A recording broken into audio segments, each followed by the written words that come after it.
Training presentations, one of the things that we do ask our crews to do, particularly on sites of particular interest or somewhere that's got a bit of a peculiarity in terms of the risk. They'll put a training presentation, which in the past has been held locally.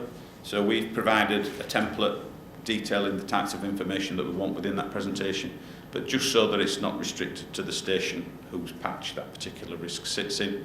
That's available to all the surrounding stations so that they can dip in and look at those presentations.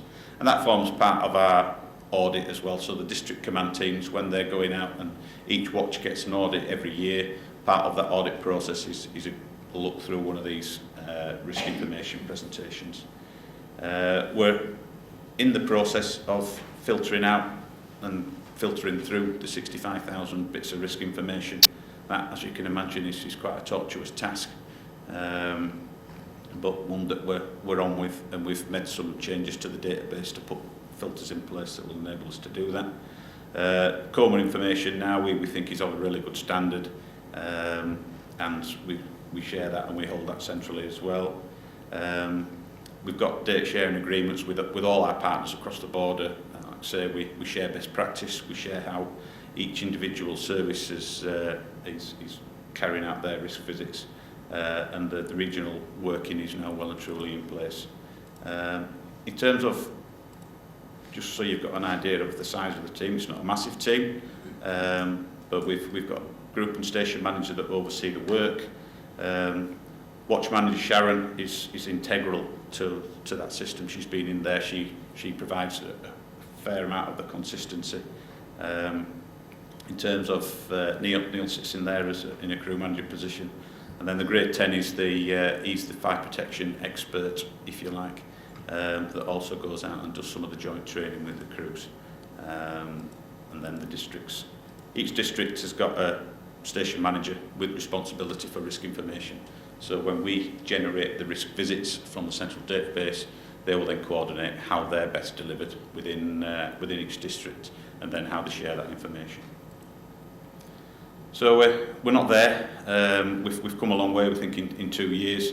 We have hit a lot of barriers. There's obviously always going to be a certain section of your workforce that will say, well, we've always done it that way, and particularly our fire protection department, because they were integral in terms of the use of the database that we used. They were fighting us to a degree in terms of the changes that we needed to make, but ultimately the level of risk that this presented to the organisation trumped everything.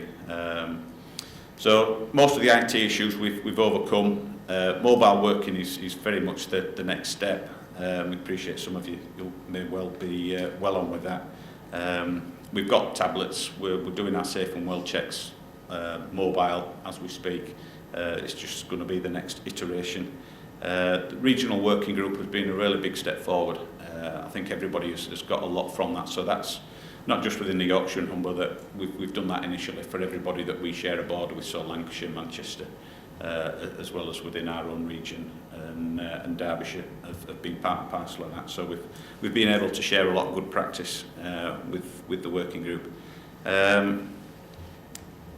Yeah, we still need to complete the data cleanse. We've certainly got a plan where we would like to see tiered levels of risk information. So whether you're a strategic, a tactical or initial incident commander, there will be different considerations that you might want to consider. And that's certainly where we're looking for. And at the moment, it's a manual process by which we update the MDT information. That most definitely needs to be automated, so that, like I said before, the minute you come out of a building, it's almost there available. And that's a real whistle-stop tour. I've tried not to go into too much detail, so I will be around, but I'll take any quick questions now if anybody's got any. I think it's probably it's more a journey of where we were, being quite behind the curve, bringing us probably back in line with where a lot of you are already. Say for the best intentions, we'd developed this bit of a monster really in terms of risk information that we just couldn't sustain. But I think in terms of taking a proportionate view of it, we've ended up now with some really good quality information. Crews know they can trust it, they know it's updated, and it's manageable in terms of us keeping it up to date. Okay. Right. Yeah. I think everyone's in the same boat, right? Right. Everyone's going through the same transition. We're trying to how we manage that risk information. Yeah. With regards to timing of the exercises, training against your highest risk, Yeah. are you tying with your exercise strategy for the organisation, or is it more localised in your district? Yeah, in terms of, so if Leeds, for example, complex buildings, we will lead that down to the Leeds district team. So Sam talked about training on high rise. So we will have our base training package, if you like, but then districts have the autonomy. They've got station managers with reference for operations and training. They tie in with the central team, but they have the autonomy and the capacity as well to deliver some more localised training. That feeds back into your updates.